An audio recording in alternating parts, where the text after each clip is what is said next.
Bueno, vamos a avanzar hoy el tema del virus del VIH que produce la enfermedad del SIDA. Han pasado mucho más de 20 años desde que se reportó el primer caso clínico de la enfermedad llamada SIDA, que significa la S síndrome, es un conjunto de signos y síntomas.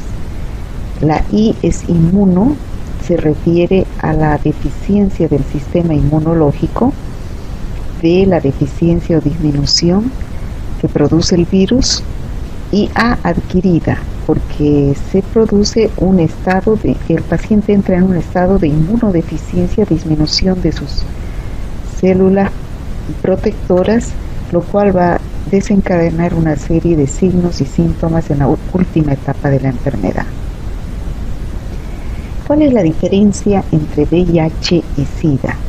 El VIH, como estamos viendo acá en la figura, es el mismo virus.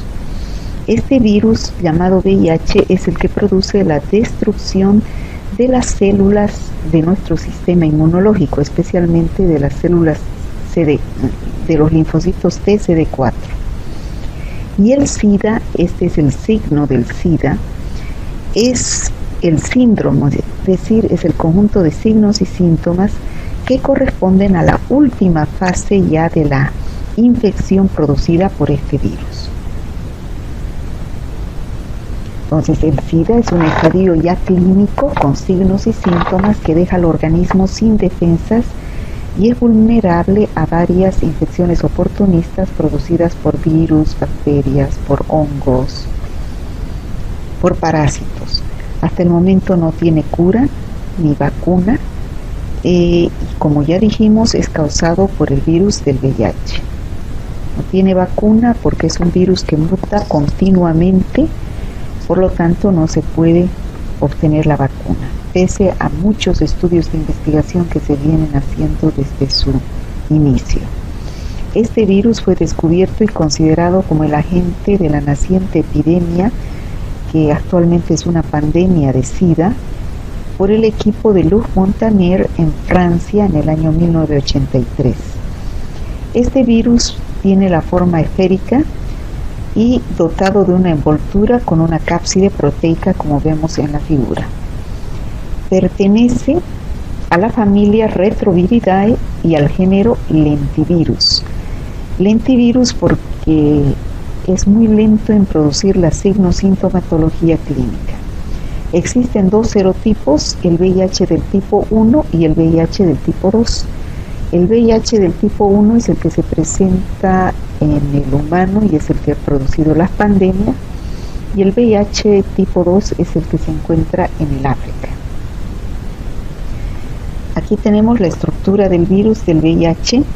Presenta una membrana externa donde se encuentran las glicoproteínas GP120 y GP41. Estas glicoproteínas GP120 y GP41 son los que se van a ir a unir a la célula receptora, que es el linfocito T CD4. Tiene una membrana interna donde se encuentra la proteína 18, tiene una cápside donde se encuentra un antígeno importante que es la proteína 24, que es el que permite detectar en fase temprana la enfermedad, y en el core tiene al ácido nucleico, que es el ácido ribonucleico, en su núcleo central es de estructura proteica que alberga en su interior dos cadenas de ARN que son idénticas, ¿no? Aquí tenemos las dos cadenas de ARN y también tiene tres enzimas. Estas tres enzimas constituyen un punto muy importante en la replicación del virus y como consecuencia en la producción de la enfermedad. Estas enzimas son la transcriptasa inversa, llamada también P66, que hace una copia de ADN utilizando el molde del ARN que tiene en su origen. La integrasa Como vemos acá, permite, llamada también P32, permite integrar el ADN que se ha formado como consecuencia de la transcriptasa inversa al ADN dentro de la célula. Esto vamos a ver en el proceso de replicación.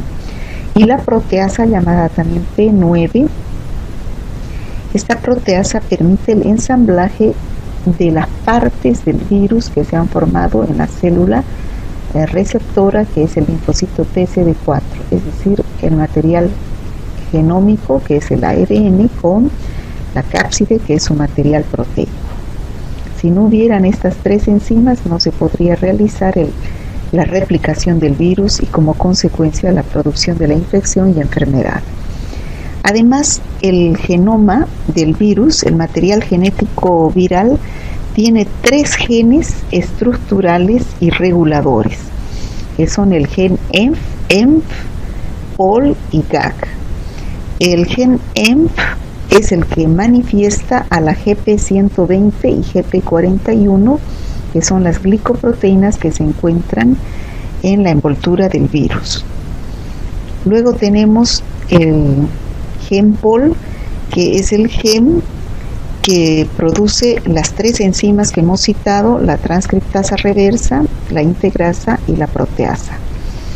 Y el gen GAG es el gen de la cápside que codifica el antígeno importante, que es el antígeno P24, importante para el diagnóstico temprano directo de la infección por el virus del VIH. Ahora vamos a hablar cómo se produce la replicación del virus, que es similar a cómo se produce la replicación de los virus en general. Pero aquí tienen una acción importante las enzimas, las 3 enzimas que hemos citado, que son la transcriptasa inversa, la integrasa y la proteasa. Se produce en etapas. En la primera etapa está la fusión, que vamos a describir a continuación en forma más detallada. Aquí tenemos al virus del VIH y acá tenemos a la célula por la cual tiene afinidad el virus, es nuestras células de los linfocitos T, CD4, que es el punto blanco de acción. Son nuestras células de defensa que son atacadas por el virus. Entonces, primero el virus se fusiona con esta célula e ingresa su ARN. Luego actúa la transcriptasa inversa. Esta transcriptasa inversa es la que saca una copia del ADN, y esta copia del ADN ingresa al núcleo de la célula, que es el linfocito TCD4. Como vemos aquí, se integra al ADN de la célula, que es su genoma viral, es el genoma de la célula, gracias a esta enzima que es la integrasa, y luego sale una copia de ARN mensajero que sale a los ribosomas de la célula, y ahí es donde se sintetizan las proteínas del virus. Luego se ensamblan gracias a la enzima proteasa, y luego los nuevos virus salen de la célula y esta célula se destruye. Entonces aquí vamos a ver con mayor detalle. En primer lugar tenemos aquí al virus, que tiene afinidad por que a través de su glicoproteína GP120 se une a los receptores de la célula, que es el receptor de la célula CD4, que es la CCR5,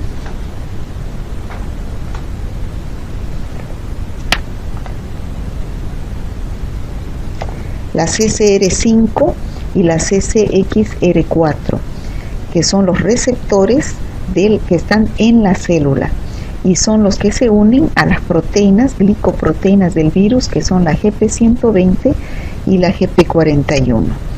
Esa es la primera etapa de la invasión de una célula.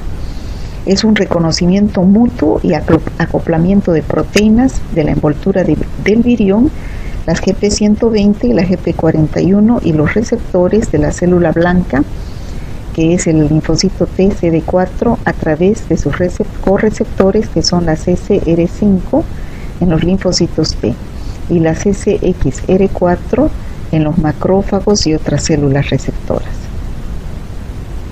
Aquí tenemos el virus que a través de la GP120 y la GP41 van a ir a fusionarse a la célula.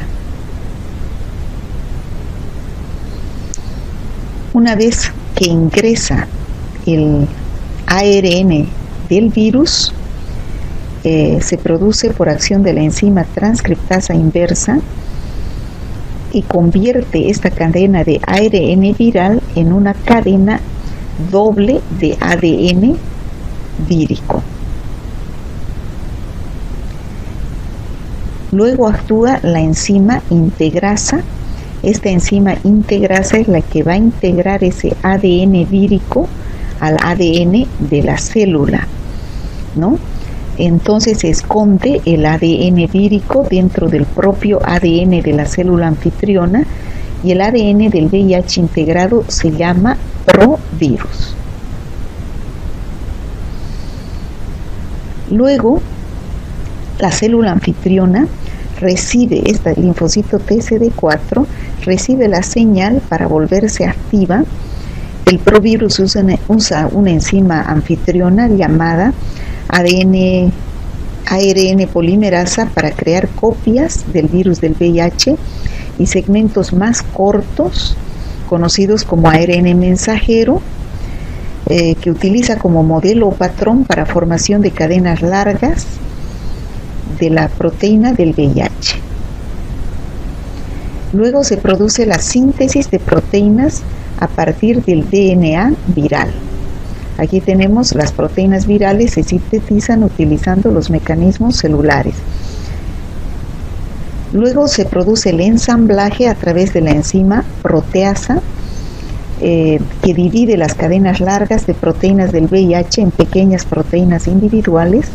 A medida que las proteínas pequeñas del VIH se unen a la copia de material genético del ARN del VIH, se ensambla una nueva partícula de virus gracias a la enzima llamada proteasa.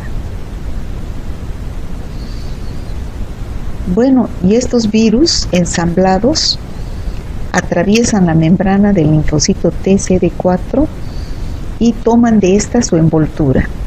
En la nueva envoltura crecen las nuevas glicoproteínas que aumentarán la afinidad para el siguiente linfocito TCD4 que será infectado. Y este linfocito que ha dado origen a este nuevo virus se destruye. Y es así que van disminuyendo los linfocitos TCD4 y van aumentando los virus, es decir, van aumentando la carga viral. Bueno, aquí tenemos un resumen de los pasos que hemos dado de la replicación viral.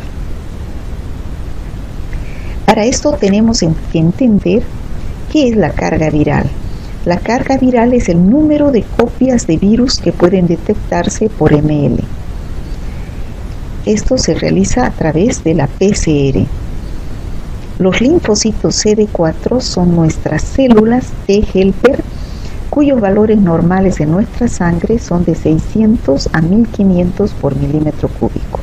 Estos valores normales tenemos que tomarlos muy en cuenta porque a medida que avanza la enfermedad producida por el virus del VIH, van disminuyendo hasta llegar a 200 por milímetro cúbico, donde ya se produce la última etapa y son atacadas por las infecciones oportunistas. Ya el SIDA es el síndrome clínico que ya tiene, como dijimos anteriormente, es el paciente menor a 200 linfocitos TCD4 por milímetro cúbico, y la carga viral es mayor a 75.000 copias. Es así que las etapas de una enfermedad natural, en forma natural, sin tratamiento, producida por el virus del VIH, Evoluciona por varias etapas, desde una infección aguda que dura entre la segunda y la cuarta semana de la infección, y durante este periodo se producen grandes cantidades del VIH en el organismo por el mecanismo de replicación que hemos indicado anteriormente, usando el virus las células CD4 para replicarse y destruir estas células durante este proceso, y debido a este mecanismo las células CD4 disminuyen rápidamente y la carga viral aumenta en este periodo. Luego entra en una segunda etapa que es de latencia clínica, donde hay inactividad o estadio latente que dura de 8 a 10 años. Durante esta fase el virus del VIH está activo, pero se reproduce a niveles muy bajos y probablemente el paciente no tenga síntomas o tenga unos síntomas inespecíficos. Luego entra ya cuando la carga, el recuento de células CD4 está por menor a 200 por milímetro cúbico, entra en la etapa SIDA, que puede durar de 2 a 3 años, y aquí es atacado por las enfermedades oportunistas producidas por virus, bacterias, hongos, parásitos que vamos a ver a continuación, y sobreviene la muerte del paciente. Entonces se ha permitido categorizar clínicamente a los pacientes que han sido infectados por el virus del VIH y han ingresado otros a la etapa SIDA, de acuerdo a la cantidad de las células CD4 que tengan en sangre, en 3 categorías, A, B y C. La categoría A, que es la fase asintomática, B con síntomas inespecíficos, y la C ya con etapa SIDA, con infecciones oportunistas. De acuerdo a la cantidad de células CD4, vamos a tener pacientes A1, A2, A3, B1, B2, B3, C1, C2, C3 respectivamente. Aquí tenemos en la categoría A, que son pacientes con infección primaria o asintomáticos. En la categoría B tenemos pacientes que presentan signos y síntomas inespecíficos como candidiasis vulvovaginal o candidiasis oral, llamada también Muget, el carcinoma de cervix, que no es invasivo, la enfermedad inflamatoria pélvica. El paciente puede tener fiebre menor a 38 grados o diarrea de más de un mes de duración, generalmente son diarreas crónicas producidas por Cryptosporidium parvum. Puede sufrir de herpes zóster, tener una neuropatía periférica o púrpura trombocitopénica idiopática. En la categoría C ya se presentan las infecciones oportunistas, pueden ser bacterianas producidas por salmonela, septicemias por salmonela, o tuberculosis por Mycobacterium avium, las infecciones oportunistas producidas por micobacterias atípicas, o infecciones virales donde son importantes el citomegalovirus o el virus del herpes simple tipo 1 o tipo 2. Aquí tenemos un esquema de lo que es la historia natural de la infección por el VIH en las etapas que hemos hablado teóricamente hace un momento, y esto es en fase, tomando en cuenta el tiempo. Aquí tenemos las primeras etapas de la enfermedad en semanas y luego tenemos en años, y acá tenemos la carga de linfocitos TCD4, que son las células expresadas en células por milímetro cúbico. Ya dijimos que lo normal era de 600 hasta 1500. Es por eso, por ejemplo, que un paciente arranca, en un paciente que no está infectado, puede tener entre 1000 para arriba a 1200 linfocitos TCD4. Y al otro lado tenemos la carga viral. Un paciente que no está infectado, entonces tiene 0 linfocitos, tiene 0 virus del VIH, no tiene carga viral. Entonces aquí tenemos el día 0, el día que el paciente es infectado, que sufre una infección primaria, ya sea por relación sexual o por transfusión o por transmisión congénita, que son los tres mecanismos de transmisión. Entonces en una primera etapa se produce una infección primaria una infección primaria donde el virus se replica activamente y eso hace que se replica activamente, sube la carga viral y bajan los linfocitos T, CD4.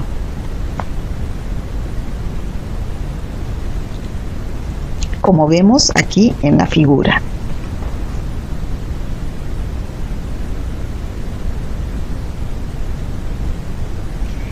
Entonces, en esta infección primaria puede que se presente el síndrome de infección aguda, que es donde se produce una diseminación viral, donde puede haber una linfadenopatía temprana o un síndrome gripal parecido a una gripe, ¿ya? Luego pasa a una segunda etapa, que es de latencia clínica, que puede durar entre 8 a 10 años. Aquí el paciente generalmente se presenta asintomático, la viremia se mantiene estable, no hay destrucción de los linfocitos TCD4, por eso está asintomático el paciente. Igualmente la carga viral se mantiene estable.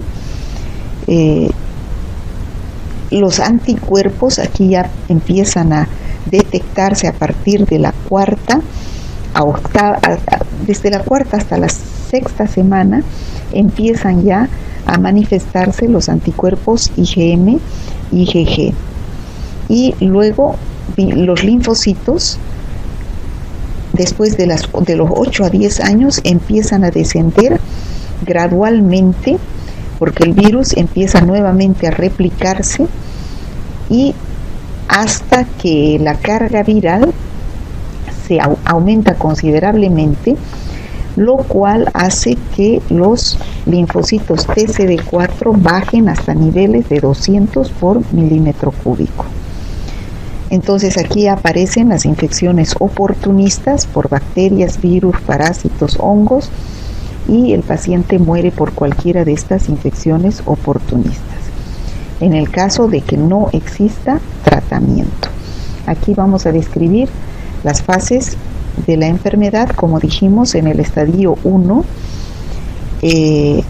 existe una infección aguda desde el inicio de la infección, que ha sido por transmisión sexual, transfusión sanguínea o congénita. Puede durar de 2 a 4 semanas. Después de la exposición aparece linfopenia, es decir, los leucocitos están disminuidos, los virus están aumentados, hay disminución de la CD4, los test serológicos dan negativos, o sea, los primeros 10 días no hay cómo detectar al virus, ni por métodos directos ni indirectos, y los síntomas que aparecen son un síntoma parecido a una gripe, es un cuadro pseudogripal donde aparece el paciente con fiebre, dolor de cabeza, adenopatías, cansancio, mialgias y odinofagia, ¿no? Estos síntomas desaparecen en 2 semanas. Luego aparece el estadio 2, que es la fase asintomática, donde el paciente luce sano, no hay manifestaciones clínicas, puede durar entre 8 a 10 años.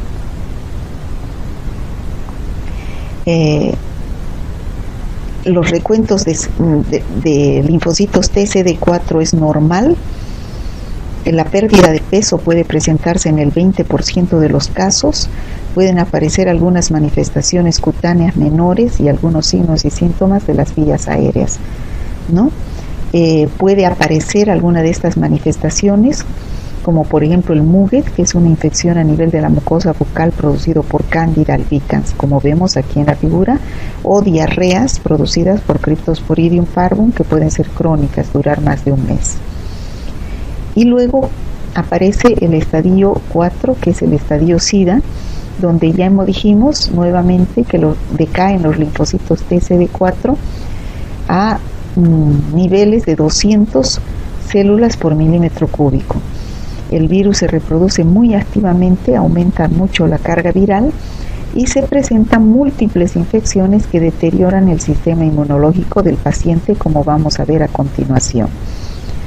Puede afectar a los pulmones y se presenta una neumonía producida por un hongo que es el Pneumocystis carini. Luego tenemos la candidiasis esofágica producida por Candida albicans, que puede llevar también, dijimos, a la boca, produciéndose el muguet, o a la vagina, la vulvovaginitis. Luego puede ir al sistema nervioso y producir la meningitis criptococócica, que como vimos cuando avanzamos infecciones del sistema nervioso, se detecta por la prueba de la tinta china al Cryptococcus neoformans, que es un hongo. O también puede producirse la tuberculosis producida por Mycobacterium tuberculosis, o también las micobacterias atípicas, que pueden producir infecciones con adenopatías e infecciones parecidas a la tuberculosis pulmonar. Dentro de los parásitos que afectan como infecciones oportunistas tenemos al Toxoplasma gondii, que produce una infección generalizada. Dentro de los virus tenemos al virus del herpes simple, que es el VHS1, que produce el virus, la infección del herpes labial, o el herpes genital, el VHS2, o también el herpes zóster, que es una infección producida por el virus de la varicela zóster, que es muy dolorosa, o el sarcoma de Kaposi, que es una infección neoplásica, que es cáncer de piel y otras zonas donde se cree involucrado también este virus. ¿Cómo se transmite? El virus, ya dijimos anteriormente, por vía sexual, que es la más común, por vía congénita o parenteral. Sexuales en el 70-80% de los casos. Se transmite exclusivamente por contacto íntimo sexual sin protección, es decir, sin el uso de condones, a través de los líquidos biológicos que tienen mayor cantidad de virus, que son el semen y las secreciones vaginales. Por vía parenteral en un 0.5%, a través de las transfusiones sanguíneas, o por compartir agujas o objetos cortopunzantes. Aquí también estuvieran los accidentes laborales al pincharse con una jeringa o con una aguja de un paciente que esté con VIH. Y vertical, que sería en el 30% de los casos de una madre que es portadora del virus del VIH a su bebé a través de la placenta. ¿Cuáles son los fluidos? O a través del parto también, que es lo más común.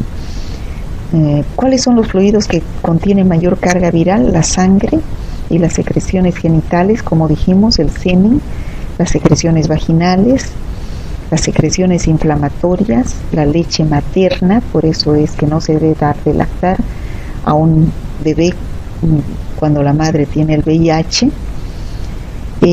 Los líquidos biológicos que tienen menor cantidad de virus son la saliva, el sudor, las lágrimas, la orina, las heces. Por lo tanto, no se transmite por los besos, los abrazos, las caricias, la comida, el aire, el agua, la ropa, porque no tienen la suficiente cantidad de virus, es decir, la carga viral, como para que se produzca la transmisión.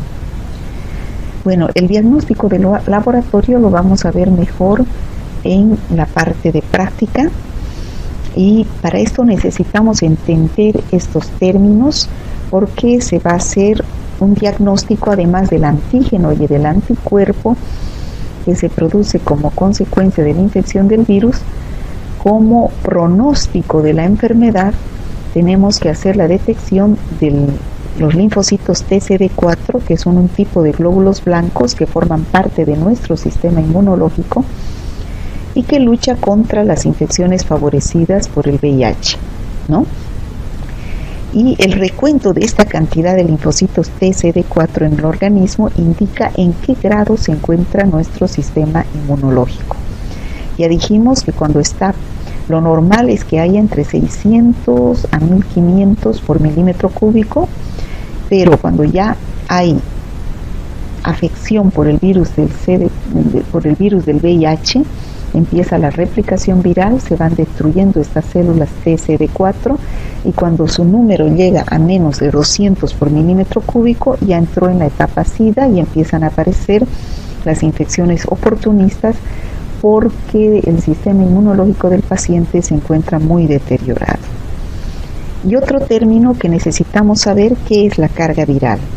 Es la concentración de virus en una muestra de sangre o en cualquier líquido biológico, y cuanta más alta es la carga viral, más bajas serán las defensas y menor la posibilidad de controlar cierto tipo de enfermedades.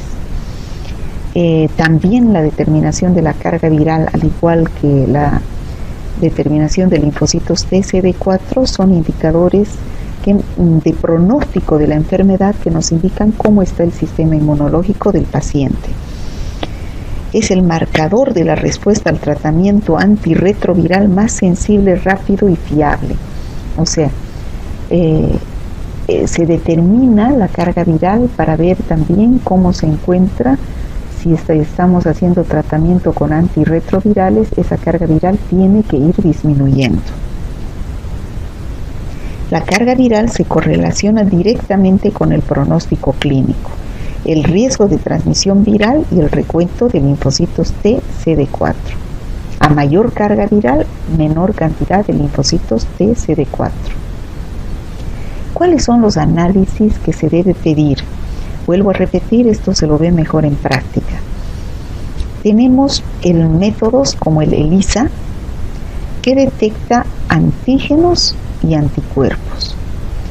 El Western blot, que generalmente se aplica en la fase tardía o de latencia de la enfermedad, que detecta anticuerpos, es una prueba confirmatoria, y las pruebas rápidas que detectan anticuerpos. Y también se pide en el laboratorio, como dijimos, para hacer como indicadores para hacer seguimiento al paciente, los linfocitos T CD4, el recuento y la carga viral a través de las proteínas de la reacción en cadena de la polimerasa, PCR.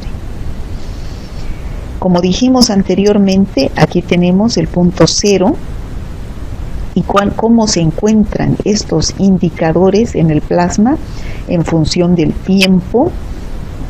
Hemos dicho que los primeros 10 días no existe nada para detectar ni antígeno ni anticuerpo, y a partir de el 10º día ya podemos detectar el ARN viral a través de la PCR, que encuentra su máxima expresión a los pocos días de la infección, a partir del día 10, y luego a partir de la segunda semana empieza a subir la proteína, el antígeno viral, que es la proteína 24, que se puede detectar por el ELISA, pero el ELISA que detecta el antígeno, que es la proteína P24. Luego, recién a partir de la 4ª, 6ª semana empiezan a elevarse los anticuerpos, apareciendo primero la IgM, que luego cae, y después aparece la IgG, que se mantiene durante toda la vida del paciente. Bueno, aquí tenemos que se debe pedir 2 pruebas, que es la prueba de ELISA o la prueba rápida, donde aquí tenemos el diagnóstico, donde hay una zona que se llama desde el día 0 hasta el día 10, como dijimos anteriormente. Esta fase se llama el periodo de eclipse, donde no hay detección ni de antígeno, ni de anticuerpo, ni del ARN viral. A partir del día 10 recién se detecta el ARN del virus por la técnica de la PCR. Luego tenemos la proteína 24. A partir de la segunda semana, la proteína 24 por la técnica de ELISA, pero la que detecta antígeno, y recién después de la 4ª, 6ª semana aparecen los anticuerpos IgM y después IgG, que se mantienen durante toda la vida del paciente. Entonces tenemos diversas técnicas: ELISA, pruebas rápidas y la PCR. Y aquí tenemos la notificación a partir de la confirmación del laboratorio. Aquí tenemos el escenario A. Cuando la prueba de ELISA o prueba rápida nos da no reactivo, el reporte será negativo. y se debe repetir la prueba en 3 meses según los factores de riesgo y los criterios clínicos. Es decir, si es un paciente que tiene algún factor de riesgo, por ejemplo, si es una trabajadora sexual o un trabajador sexual, si es drogadicto intravenoso, si es promiscuo, ¿no? Tiene relaciones sexuales con varias parejas, entonces, y da la prueba rápida o ELISA da negativo, entonces hay que hacerlo, la repetición a los 3 meses. El escenario B es cuando las 2 pruebas de ELISA o prueba rápida dan positivas. Entonces el reporte debe ser positivo y se debe notificar el caso y reportar al programa de ITS-SIDA. En el escenario C es cuando la prueba rápida o ELISA da positiva, pero la segunda prueba da negativa. Entonces se hace una tercera prueba que es el Western blot, que es la prueba confirmatoria, o también puede ser la inmunofluorescencia, dependiendo de lo que sea accesible. En nuestro país utilizamos el Western blot, que es la prueba de confirmación. Si nos da positivo, y aquí ya se prueba la carga viral. Si la carga viral da mayor o igual a 5.000 copias, entonces el reporte va a ser positivo y se debe notificar el caso al programa de ITS-SIDA. En el otro escenario donde la primera prueba da positiva, la segunda prueba da negativa, entonces entra a una tercera prueba que da una zona gris o indeterminado. El Western blot da también indeterminado, pero la carga viral está entre 50 a 5.000 copias, o sea, bajo la carga viral se reporta como indeterminado y se debe reiniciar las pruebas un mes y remitir a infectología del hospital y al programa ITS-SIDA. Y en el escenario E, que es el último escenario, nos da positiva la primera prueba, la segunda prueba nos da negativa, la tercera prueba, si es ELISA, nos da negativa y el Western blot también nos da negativo, y la carga viral nos da indetectable, o sea, no existe carga viral, lo informamos negativo. Pero de acuerdo a las personas, si tienen algún factor de riesgo, tenemos que probar las mismas pruebas después de 3 meses. Como norma técnica para el diagnóstico de laboratorio se dice que se debe hacer una prueba de screening por lo menos una vez en su vida todas las personas que sean sexuales activos, es decir, de los 13 hasta los 64 años y las embarazadas. Todos deben hacerse alguna vez en su vida una prueba de screening. Ahora, un screening anual deben hacerse todas las personas que pertenecen al grupo de riesgo, como por ejemplo los que usan drogas endovenosas, los trabajadores sexuales, los que tienen relaciones sexuales de hombre a hombre porque hay mayor riesgo de infección, y los promiscuos. Luego tenemos aquellos en los cuales se tiene que pedir la detección del antígeno de la proteína 24, porque este da positivo entre la 1 a las 12 semanas posterior a la infección y tiene una sensibilidad del 99%. Es una prueba temprana de detección rápida por ELISA de 4ª generación. Después vamos a hablar qué es ELISA de 4ª generación.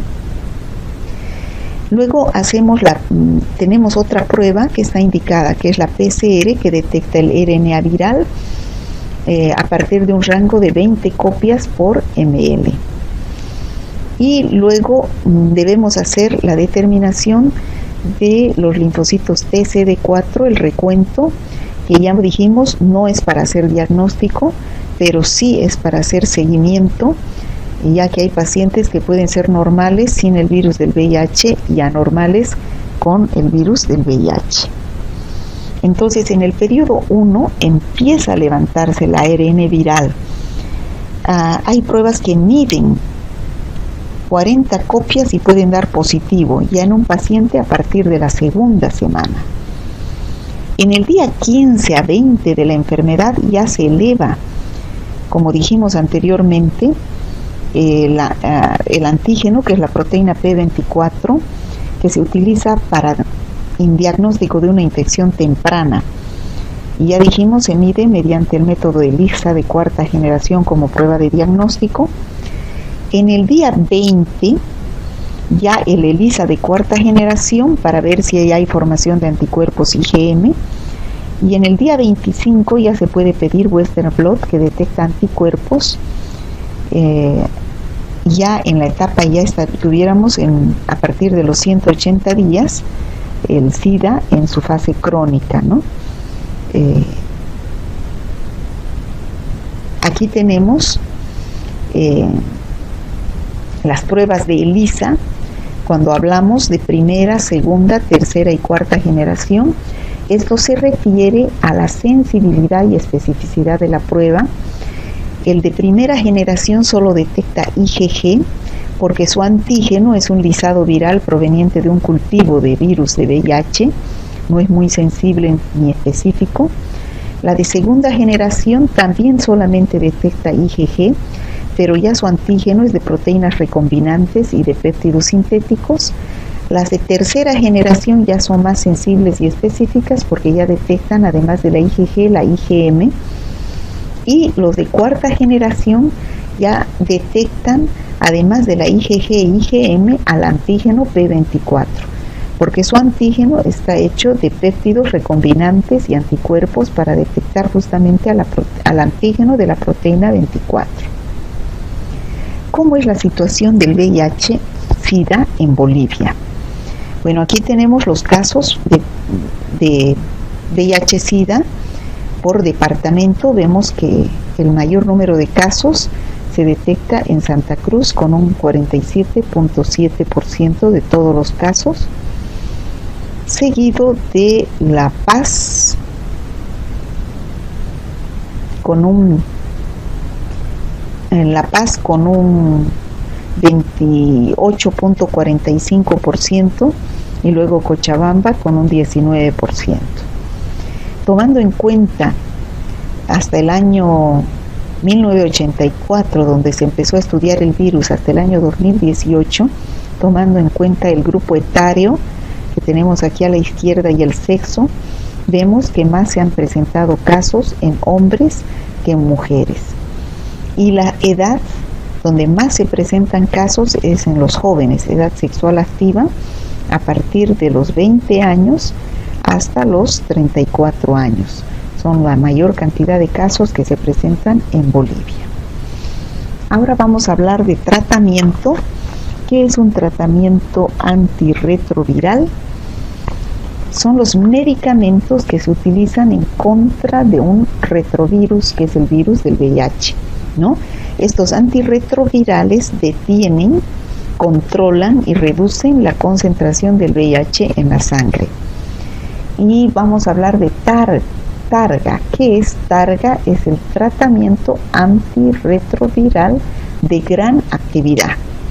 Es una combinación de 3 tipos de medicamentos antirretrovirales que controlan la cantidad de virus en la sangre y mejora el sistema de defensa del organismo.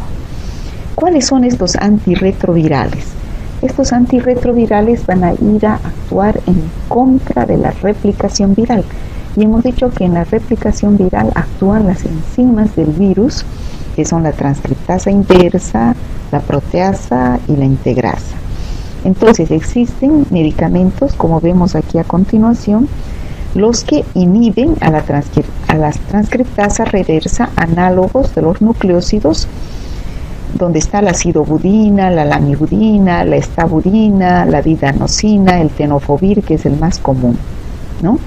Luego tenemos los inhibidores de transcriptasa reversa, no análogos de nucleósidos, la neviparina y el efavirenz. Luego tenemos inhibidores de la proteasa, el indinavir, ritonavir, lopinavir, nelfinavir, ¿no? Y luego tenemos también a los inhibidores de la integrasa, ¿no? Dentro de los inhibidores de todos estos, los que más se utilizan son el tenofovir. ¿Cuáles son las metas de hacer tratamiento con antirretrovirales? Los antirretrovirales controlan la replicación viral. Como hemos visto, al actuar estos antirretrovirales sobre las diversas enzimas, van a inhibir a estas enzimas hagan su función. Que ya dijimos anteriormente, si actúan sobre la transcriptasa reversa o transcriptasa inversa, por ejemplo, estos antivirales van a evitar que la transcriptasa inversa haga una copia del ARN del virus a ADN del virus, a ADN, ¿no? Para que ingrese al ADN de la célula. Y ahí van a actuar los antirretrovirales que actúan sobre la enzima integrasa. ¿Qué más hacen estos antirretrovirales? Previenen o desaceleran la inmunodeficiencia progresiva. O sea, pueden mantenerlo durante muchos años al paciente en etapa de latencia sin presentar ningún signo o síntoma. Producen un retraso progresivo de SIDA, es decir, una supervivencia prolongada, como dijimos anteriormente, y selección disminuida de tipos de virus resistentes. La meta principal de la Organización Panamericana de la Salud es que se debe cumplir la regla del 90 para el 2020 y la del 95 para el 2030. ¿Qué significa esto? Que para el año 2020 se tienen que dar diagnóstico, se tiene que haber identificado mediante el diagnóstico al 90% de los pacientes, los cuales también son susceptibles a recibir tratamiento antirretroviral. Y en el año 95, entonces tiene que detectar al 95% de los pacientes contra el virus del VIH y se tiene que dar asimismo tratamiento antirretroviral. Estas son algunas de las infecciones oportunistas que son atacadas, que atacan a estos pacientes que ya tienen una carga viral porque tienen ya una carga viral elevada y una concentración de linfocitos TCD4 por debajo de los 200 por milímetro cúbico. Tenemos las bacterias como la tuberculosis, que produce manifestaciones pulmonares típicas de tuberculosis pulmonar, y también infecciones atípicas producidas por micobacterias atípicas. También tenemos infecciones oportunistas producidas por hongos, donde hemos visto a la Candida albicans, que produce candidiasis en la mucosa bucal, que vemos acá en la figura, que es el muget, estas manchas blancas que se observan en la mucosa bucal. También a nivel del sistema nervioso tenemos al Cryptococcus neoformans, que produce meningitis viral. A nivel de los pulmones tenemos a este hongo, que es el Pneumocystis jirovecii, que produce una neumonía típica, y también al Histoplasma capsulatum, que produce infecciones a nivel de los pulmones. El Cryptococcus, como hemos visto anteriormente, se detecta por medio de la prueba de la tinta china. Y el Pneumocystis jirovecii, que generalmente aparece cuando la cantidad de linfocitos TCD4 es menor a 200 células por milímetro cúbico. Y dentro de los virus que producen infecciones oportunistas tenemos, como vemos aquí en la figura, el herpes zóster, que es el virus de la varicela zóster, que produce la enfermedad llamada herpes zóster, que estamos viendo aquí en la figura. Los citomegalovirus, el virus del herpes simple, el VHS1 y VHS2, el molusco contagioso que vemos acá en esta figura. Y dentro de las neoplasias, que también afecta a los pacientes, tenemos al sarcoma de Kaposi y a las linfomas T cutáneas. Aquí tenemos pacientes con sarcoma de Kaposi, una infección muy común en pacientes en el África. Y no nos olvidemos de estas etapas de la enfermedad, ¿no? Que se produce una infección primaria al inicio, durante la segunda semana, donde sube la carga viral, pero bajan los linfocitos TCD4. hasta que alcanzan una estabilidad que puede durar de 8 a 10 años, que es la fase de latencia clínica, y luego los linfocitos TSD4 bajan y la carga viral aumenta, ¿no? Y esto es un periodo que no dura más de 2 años para que el paciente fallezca con una de las infecciones oportunistas.